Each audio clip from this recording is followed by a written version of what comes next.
I know you're out there. I can feel you now. I know that you're afraid. You're afraid of us. You're afraid of change. I don't know the future. I didn't come here to tell you how this is going to end. I came here to tell you how it's going to begin. I'm going to hang up this phone, and then I'm going to show these people what you don't want them to see. I'm going to show them a world without you. A world without rules and controls, without borders or boundaries. Remember, all I'm offering is the truth, nothing more.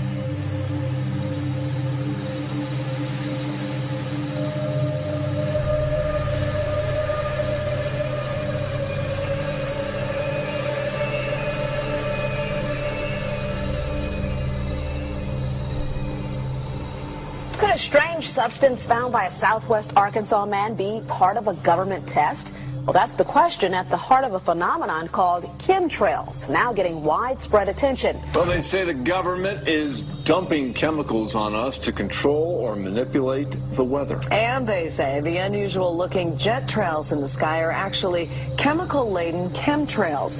People say the government is up there in airplanes spraying all kinds of chemicals to change or manipulate the weather, leaving what you see there, and they call that a chemtrail.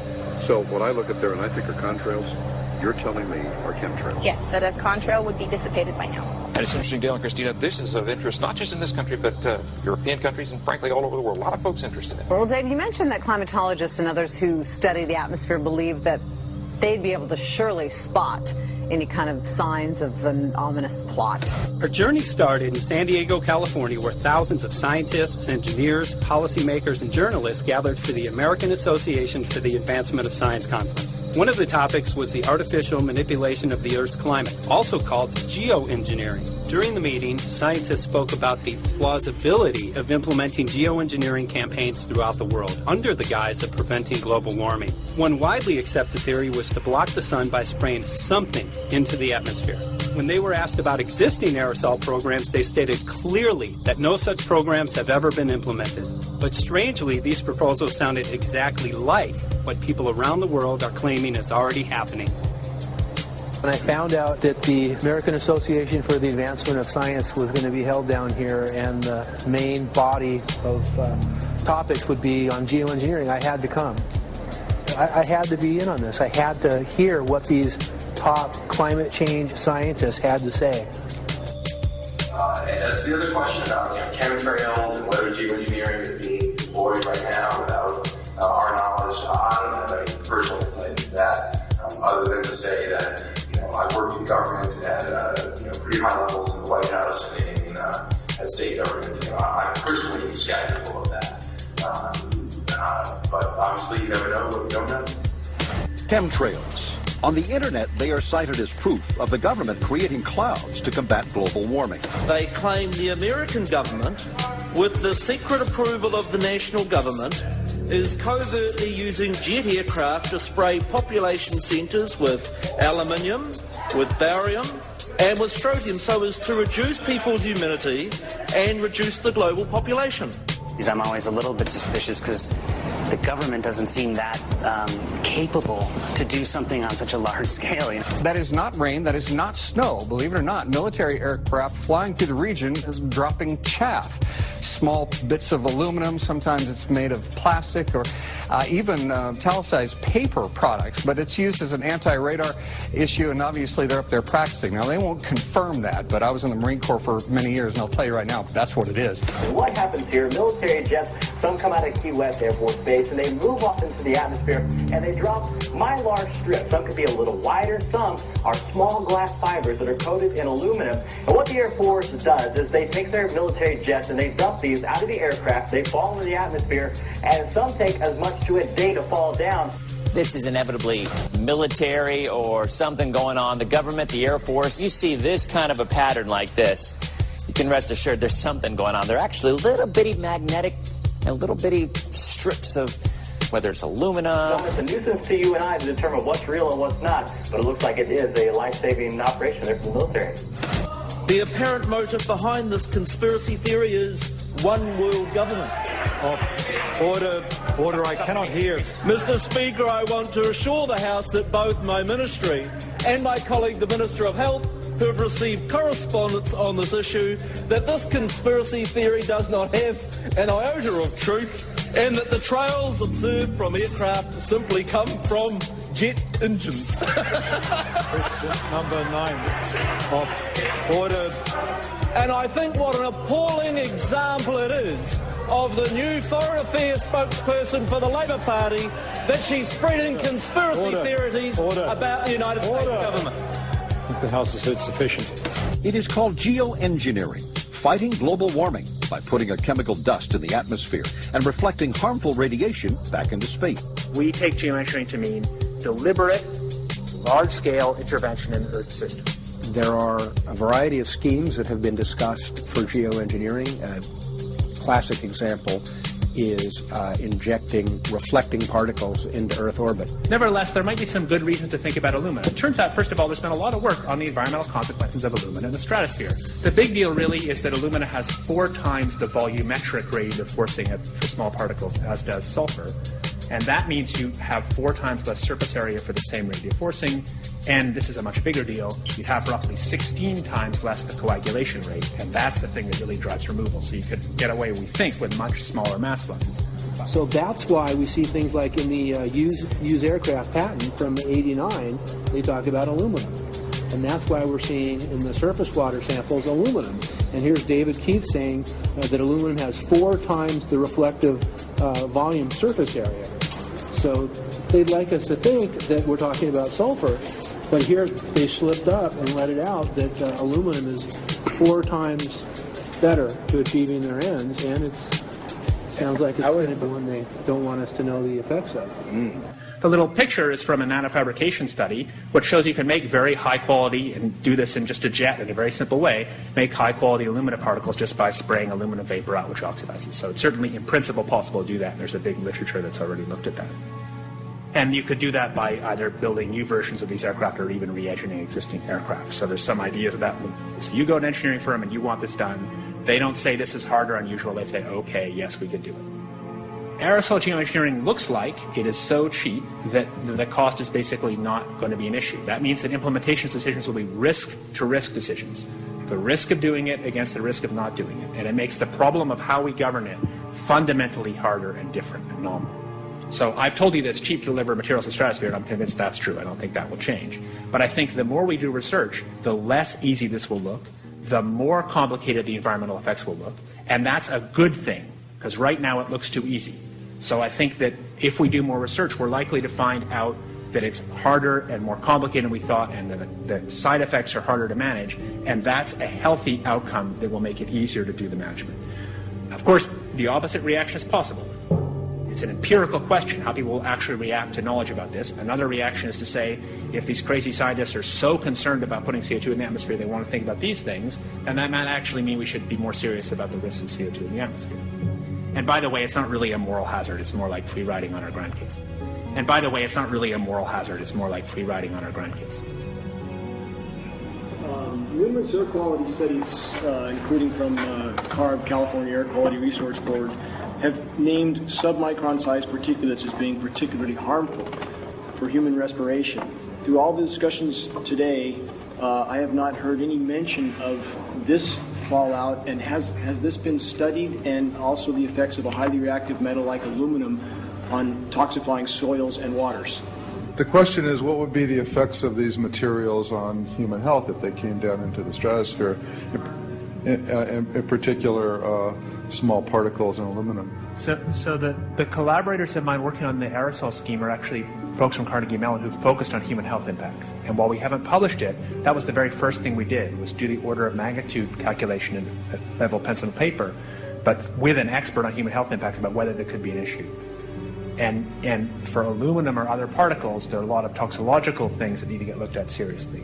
But if you're just thinking about the sheer number of particles and the human health impact of small particles, the answer is, well, we haven't published it. That was the first thing we looked at with some of the leading experts who do epidemiological research on human health impacts, and it's not even close to being an issue. Clarify, so 10 megatons of aluminum dumped into the atmosphere will have no human health impact. So let me be more careful here.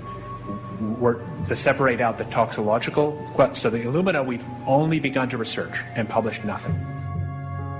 Alumina we've only begun to research and published nothing.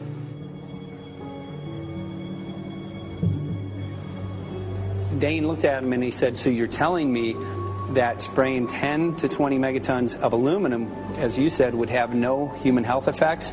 He took a deep breath and he swallowed and he said, let me be more careful here. We haven't done anything serious on alumina, and so there could be something terrible that we'll find tomorrow we haven't looked at. And that, for me, that was the whole main point of what is going to be coming out to the public. It's the damaging effects of aluminum that are being found around the world in massive amounts. Here's David Keith confronted on this very issue, and he looked, at that point like they just let the cat out of the bag. Mm-hmm. We haven't done anything serious on alumina, and so there could be something terrible that we'll find tomorrow we haven't looked at. They're proceeding because they have an agenda that's separate from trying to thwart this crisis of global warming. There's obviously several other objectives, whether it's depopulation, control, weapons aspects, communications aspects, all kinds of things, wild cards that we know nothing about. We don't really know, and I'm not going to attempt to speculate on exactly what the agendas are, but we can see clearly the agendas are not benefiting mankind. It's benefiting the agenda of the elite. And so I think the question is, how do you draw the line between some activity that is allowed and doesn't need global governance and activities that do require global governance? Dr. John Holdren has agreed to serve as Assistant to the President for Science and Technology and Director of the White House Office of Science and Technology Policy. I look forward to his wise counsel in the years ahead. My personal opinion is that we have to keep geoengineering on the table. We have to look at it very carefully because we might get desperate enough to want to use it. So what would we do if in year 2040 or 2060 there's a severe climate crisis, say widespread famines or Greenland sliding suddenly into the ocean? That the only plausible way in which we could start the Earth cooling this century is to directly intervene in the climate system, say by putting particles in the stratosphere. We do stuff in the stratosphere all the time, of course, and so it's not as though the stratosphere is absolutely pristine. But you don't want to have people going off and doing things that involve large radiative forcings or go on for extended periods, or for that matter provide lots of reactive surfaces that could result in significant ozone destruction. Maybe I'm putting a particle into the atmosphere because I'm trying to make money, or maybe I'm putting a particle into the atmosphere because I'm engaging in scientific research and trying to understand cloud physics, or maybe I'm putting this particle into the atmosphere because I'm trying to make it rain locally to seed a cloud and get more snow on our ski slopes. And this obviously raises all kinds of questions. It's hugely risky. It will likely negatively impact some people, but we might find ourselves in a situation where those risks seem worth taking.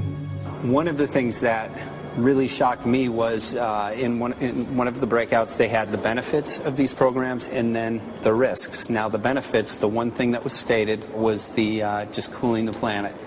Some of the risks were ozone depletion, droughts in Africa and Asia. I got to tell you, I came away from this experience after listening to these scientists for 4 days of symposiums, really concerned because it's clear now that they are justifying, rationalizing, and looking to legitimize some really, really horrible impacts, further impacts on our environment. And they're basically formulating the sales strategy and the implementation and oversight strategy and the funding strategy. After San Diego, I was shocked by the programs that had been proposed. I decided to write about it. That night when I finished, I sent the article to an online publication with my email address attached.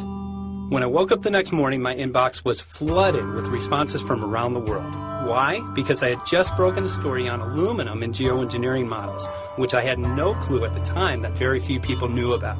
Now this metal, aluminum, is being found in massive quantities way above normal levels all over in rain, in soil, and in snow. After that, the calls started pouring in from people who were desperate for someone to investigate. That was the fuel that started the film. Before we started filming, we had the opportunity to sit down with one of our favorite authors and documentarians, G. Edward Griffin, to find out what he knew about the subject.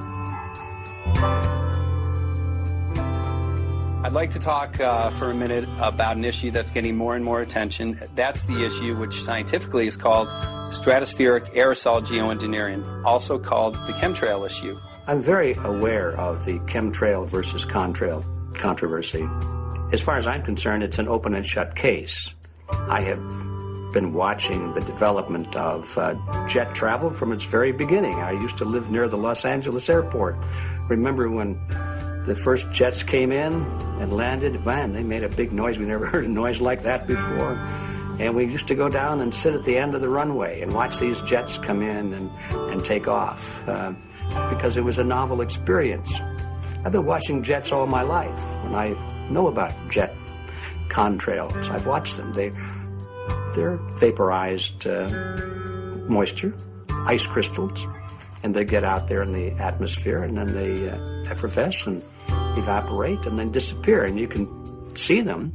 The plane moves along, and the little white trail follows right behind it, and usually about 10 or 20 lengths of the plane or thereabouts, and then it's gone. And you can still see them that way, by the way, once in a while. So there goes a contrail. These other things we're talking about are not at all the same phenomena at all. These planes go by, and they billow out this white smoke, and it covers the sky from horizon to horizon. It doesn't dissipate at all. And they crisscross each other, and you see this thing cover the sky and turn it milky, and then people start having trouble breathing, and then you hear stories about the aluminum and barium deposits that they're picking up and the residue. And you put it all together, and I don't see how anybody who's got their eyes open and their mind open can come to any other conclusion but that somebody is spending a lot of money and effort to spray the planet. The question is, why? I have my own theories, but I hope that there will be some good investigative reporters go out there and get us the answer. I know that whenever it's finally discovered, and it will be, the people who are doing it will undoubtedly say, oh, well, we did it for you folks. It's for the greater good of the greater number. It's for the society. It's probably to prevent global warming. Or maybe it's to inoculate people against some kind of a dreaded biological attack. We can't go around shooting everybody in the arm, but we can spray them and save their lives. You see how good we are? We're doing it for the benefit of society. I know they're going to, whatever it is, they're going to say it was for your good or mine. Think if we had the ability to steer hurricanes, and the hurricane was going to slam into New Orleans.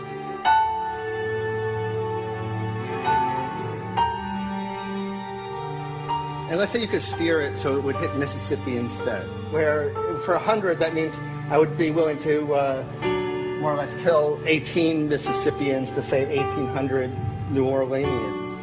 And if you do that knowingly, are you murdering those 100 people? And there's all kinds of equity issues there.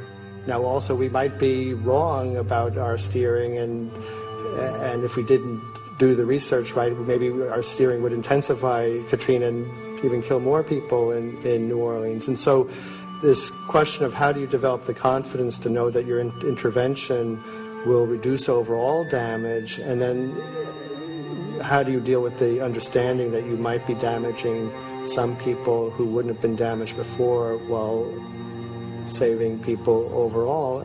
The spraying appears to be mostly in NATO countries. I've seen it here in the United States, I've seen it in England, I've seen it in Scotland, I've seen it in Canada, and I've had reports from people who live in France. There's a grouping, there's a political grouping here of some sort. It's international. in scope. It's not just an American phenomenon, it's international. And anybody that wants to investigate that, I think, has to take that fact into consideration.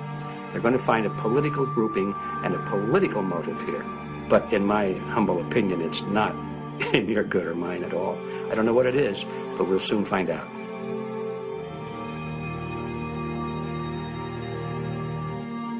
I'm sure that if you follow the old advice, which is follow the money, you'll come to the answer sooner or later. Soon we realized that we all shared the same need to get this information out there, to share with the public, to let people know what is being done.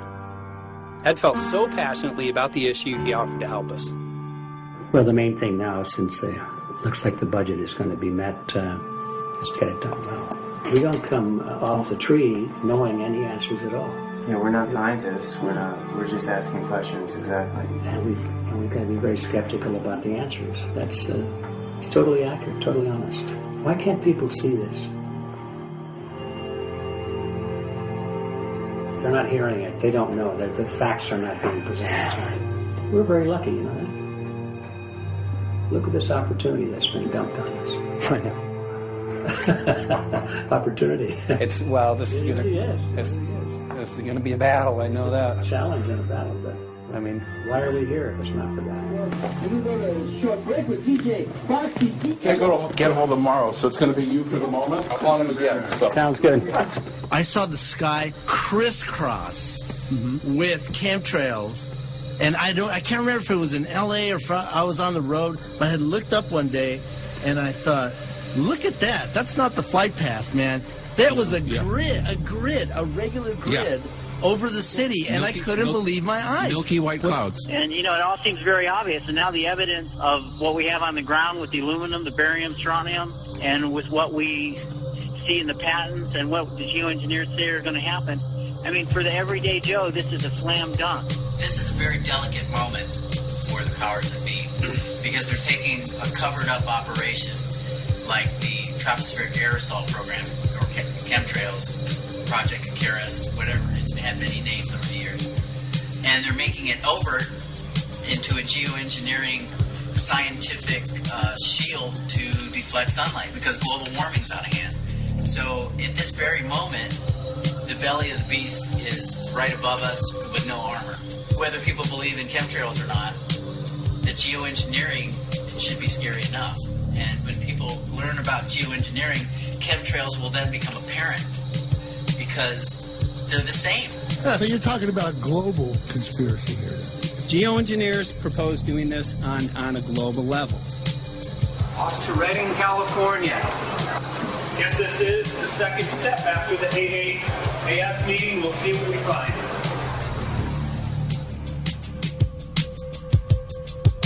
Right here in Northern California at Dane Wigington's house. He owns over 2,000 acres overlooking Lake Shasta. He told me about some of the challenges that they're having up here. Let's go and talk to Dane. We'll see, what's going on his property. We'll see what he's going through and also what action he's taking based on the test results that he has.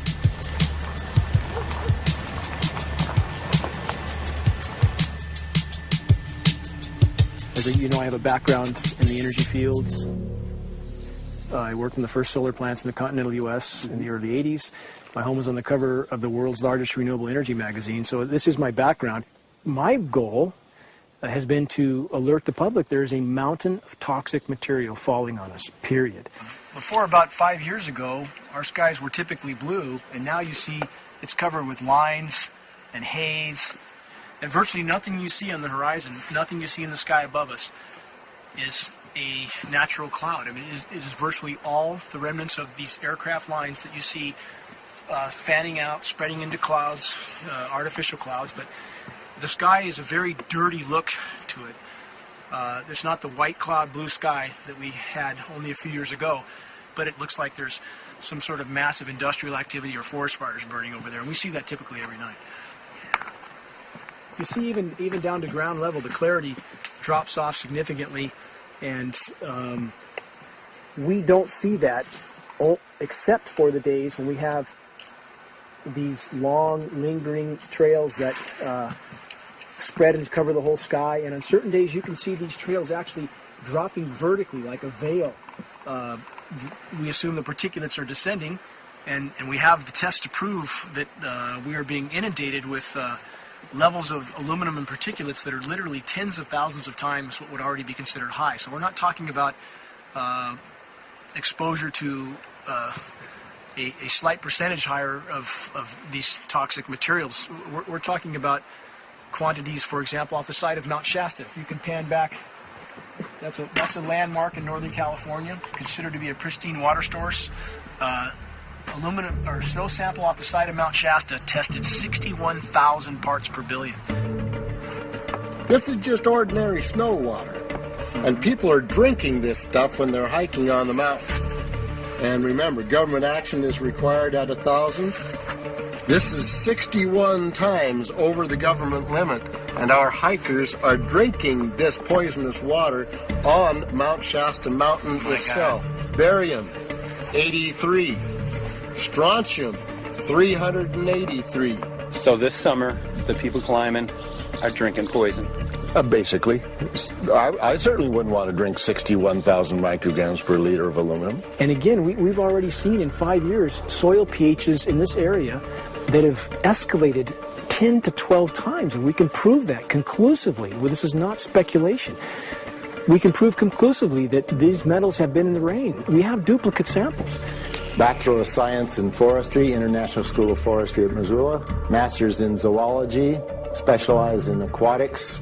And 35 years with the U.S. Forest Service as a wildlife biologist. And before that, several years with the USDA Soil Conservation Service as a soil conservationist. Also have run the botany programs, range and grazing programs. And I continue that today. Right now I do a lot of master gardener consultation work. When I started this garden back in about 2005 or so, the pH here was 5.5, 5.6. This is the old soil survey of the county. You can look at the page right here. This is my soil right here. It's a Dietz 125, 126 here at my house. And here, the soil reaction pH should be between 4.5 and 6.0. And over there in the pure mud, it's even a little darker. It's 6.8 right there. And what can this do to plant life and ecosystems? Well, you haul one of these things out and you start looking at the little things that are crawling around the soil. A lot of times they aren't there anymore.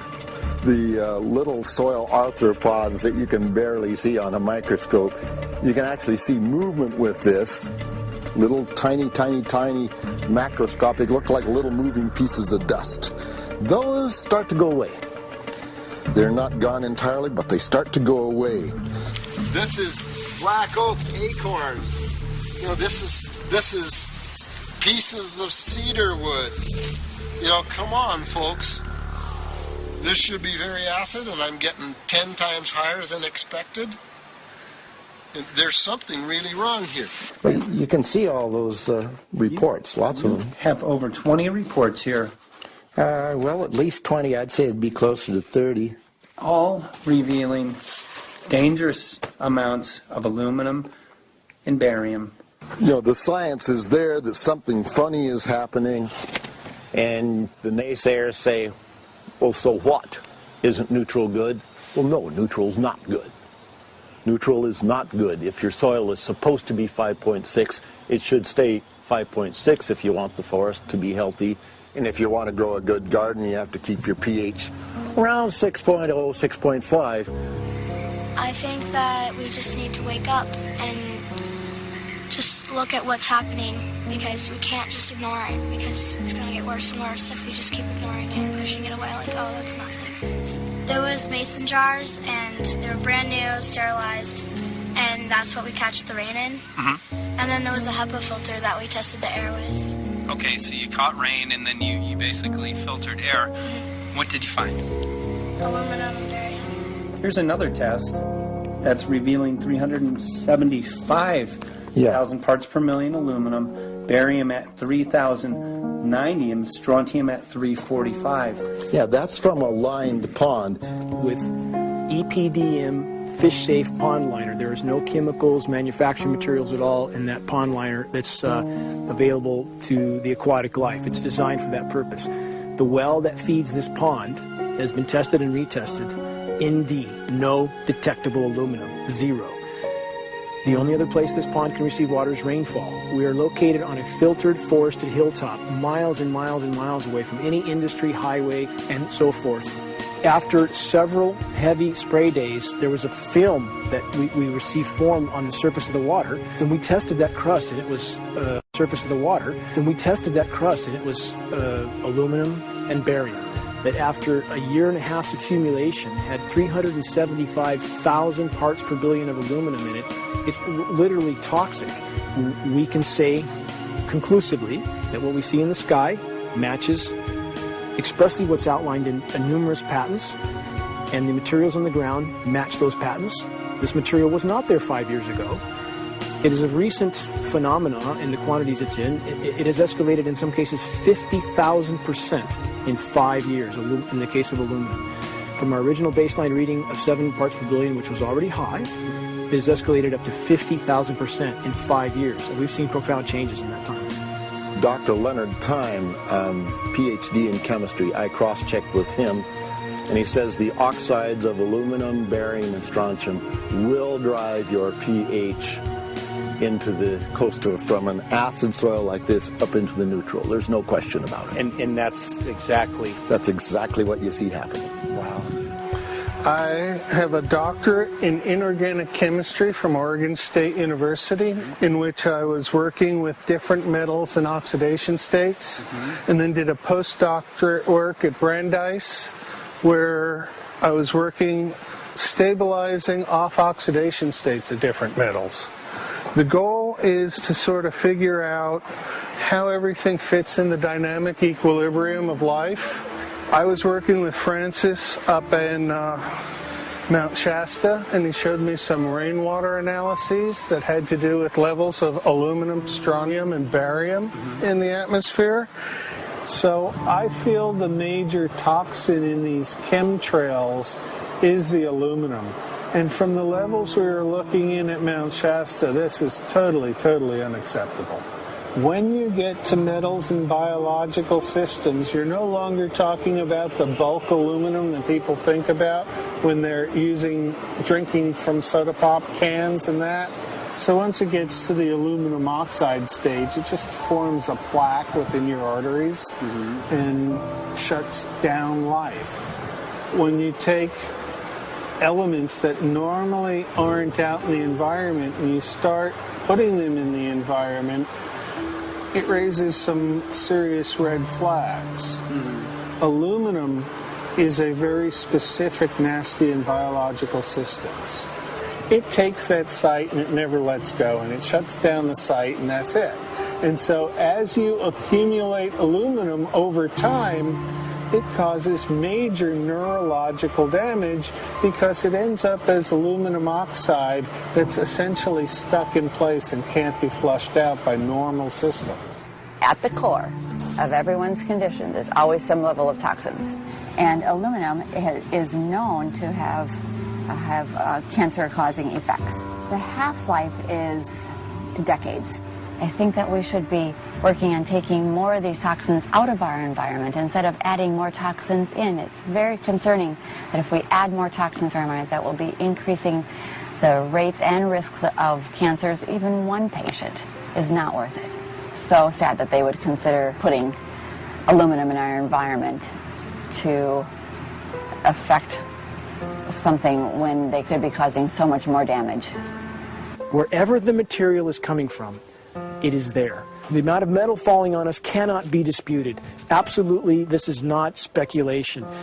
The amount of metal in the last 4 years, as I said, have increased to a degree of thousands of times, and California Air Quality Resources Board has studied the aerosols from China. These metals are not amongst them. Mike, the reason I've chosen to focus so primarily on this issue is I feel all other issues are secondary what could be a greater priority than not being able to walk out your door and take in a breath of air without sucking up heavy metals? If our land base is being poisoned, if our waters are being toxified, what will we have left to work with? Whatever we choose to focus our time and energy on, whatever our political beliefs, that this is a common ground for all of us. We must have air that we can breathe that's not full of toxic chemicals and metals. We must have water that's not completely laden with whatever is being emitted from these aircraft. And if people stopped to consider that the atmosphere is as thin as a layer of paint on a basketball, it is an extremely thin layer that allows life to exist on this planet. To simply treat it as a physics lab and experiment with it until it is broken beyond repair is folly of unbelievable proportion. And if people understood that this sort of experimentation not only is going on, but has been going on for a very, very long time. Going back 50 years, there's been countless climate manipulation, weather modification programs that the vast majority of the public is completely unaware of. And if they think that this is not true, that certainly that somehow they would have known if it was occurring, I would ask them to look at things like Agent Orange and the things that governments do because they can, because there's no one to stop them, because they have these huge military machines that want to control everything. And in fact, the government's own document, perhaps you may have seen, it's available to any online, is called Owning the Weather, an express goal of our government, and not just our government. He told the Associated Press that the American government has created weather tampering techniques so that the New World Order will be able to starve millions of Americans and control the rest. There is weather control techniques. Number one, the entire patents on the equipment. Number two, Senator Claiborne Pell's complete statement and story of his own that not only does it exist, but that we even utilized it as far back as the Vietnam War. Well, Murph, We're going to do what we can. Let's see what we can do. You got the scientists behind you. The scientists are with you, so at least this scientist is with you. I may not have $1 million budget, but I've got enough to show that something's dreadfully wrong. You got it. All right. So Arizona will be this Monday, the 21st. Senator Johnson up in Show Low. So we're going to be in the car hole a long time.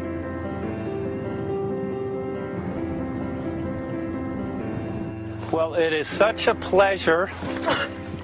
This is such an excellent place back here, I'm telling you, Michael. But you know what?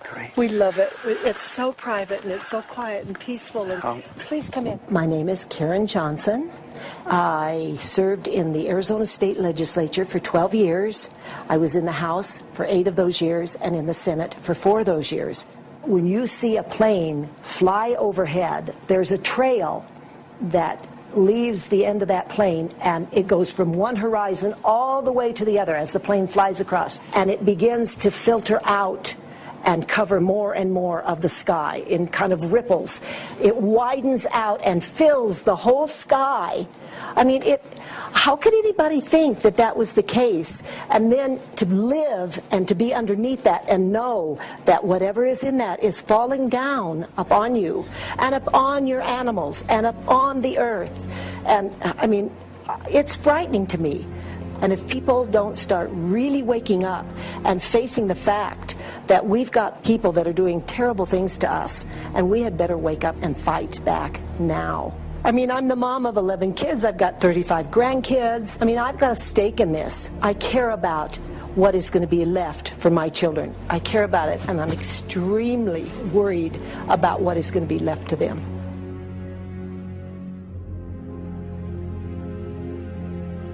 Aluminum is toxic, and we know that it's accumulative, and we know that we're getting more. So we're absorbing it in the air, we're drinking it in our water, so we are accumulating more. So the thought of more aluminum being dispersed in our environment in the way that you mentioned is very frightening to us and very disturbing to us.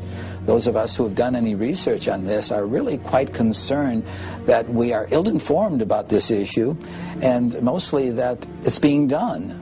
Aluminum is toxic. We know that it is. We can debate as to the amount of toxicity that is going to be disturbing the body, but as far as really accepting the fact that it's accumulative, it's synergistic, then we have to conclude that it's not a good idea to put it in our atmosphere, especially when we know we're getting increased amounts, and especially since we know that the scientific communities around the world are pointing a finger at the heavy metal toxicities, at the toxicities that we're absorbing in the day-to-day food that we eat and the air that we breathe. The concern is off the charts about why is this happening? Why is this being allowed to be sprayed continually all over the United States, all over the world? Who is paying for this? I mean, the incidence of Alzheimer's has just skyrocketed, which evidently has to do with an accumulation of aluminum in the brain cells.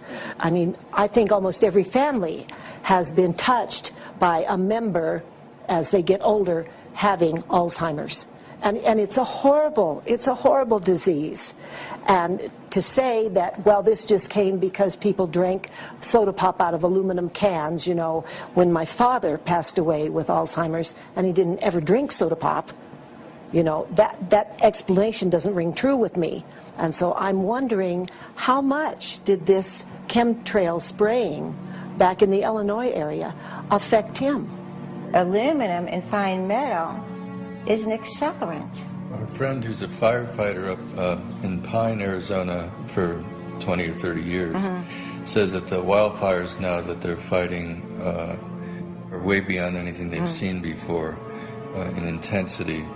And when you look at the air samples and you see the fine particles of aluminum, which is very flammable, and magnesium settling on the trees, this is causing unprecedented savage wildfire. But if you look at this, you can see these are parts per million. They sent this to me, and I just found this to be extremely interesting because we should have like 2 parts per million of aluminum in our air. And this is saying that there's 39,000 parts of aluminum. That's astronomical. Barium is high. I mean, these are way off the charts of what people should be breathing or what's coming down on them. And, you know, if people wonder why their health is deteriorating, why they're having to go to emergency rooms, why they can't breathe, you know, why they're getting Alzheimer's, this has been planned. We have elites, I don't know what you want to call them, one worlders, Illuminati, I don't, whatever you want to call them. But with these people that don't care about the average person.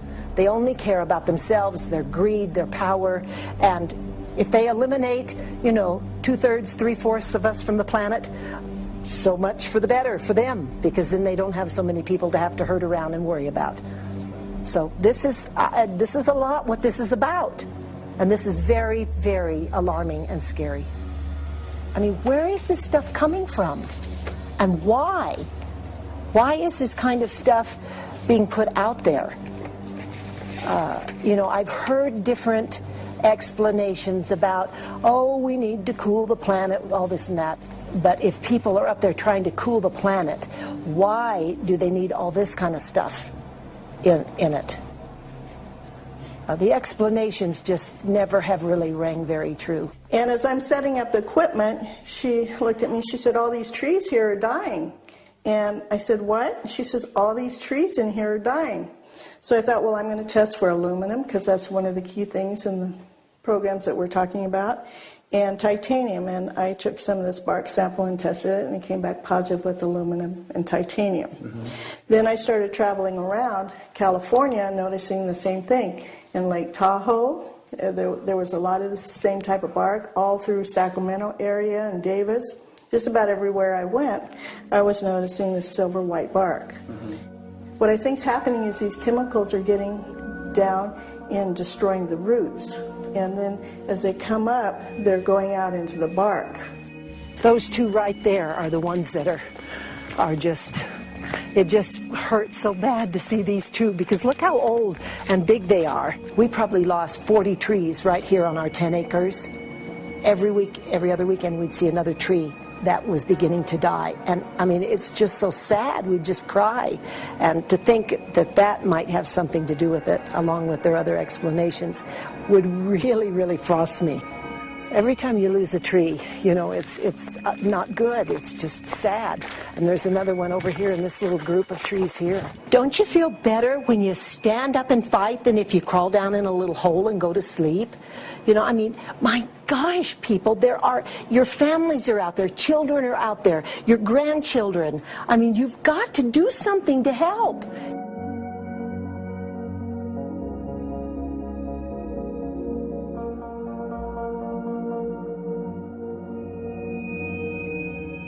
My greatest hope is to get people to question, and hey, if they don't wake up while we're there, I'm hoping to plant some seeds. We're going to the most beautiful place on the planet, Hawaii, to see what's going on, collect some data.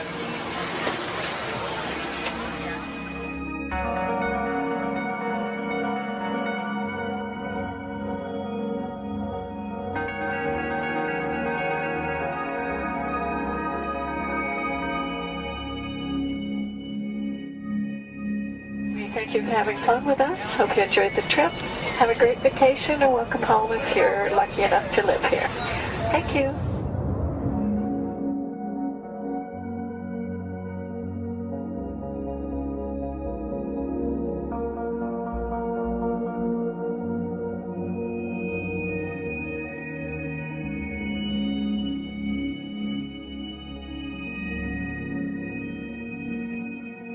The whole valley's off the grid, so it's either solar, wind, or generators.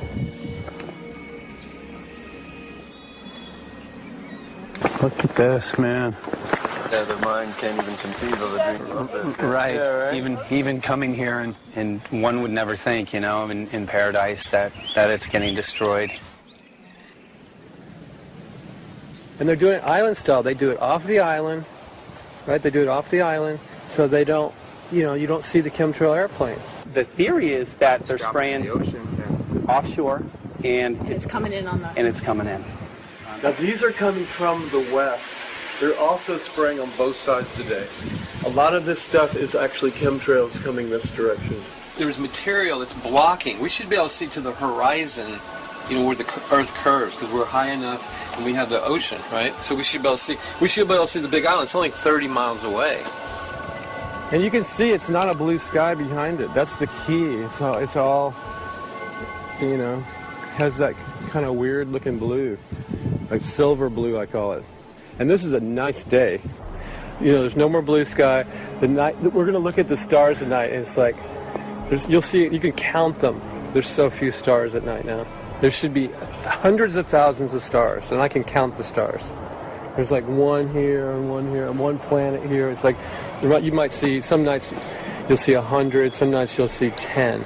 This is what concerns me, this kind of stuff right here. It's just soft. Okay. This just comes right off, this bark. That's not natural. Well, I've seen hundreds of thousands of coconuts, and I've never seen it falling apart like that. Look at this, you guys. I've never seen anything like this. They used to trim trees all the time in Big Island. I've never seen anything like that. That's why I'm concerned. Not an easy task that you have here on the island. I could see the skepticism because it is so far beyond anybody's reality. It's amazing. It's just amazing to try to look through somebody else's eyes. Like my eyes, I can see this, so it's like night and day. And other people are just, it's just, the illusion is just so deep.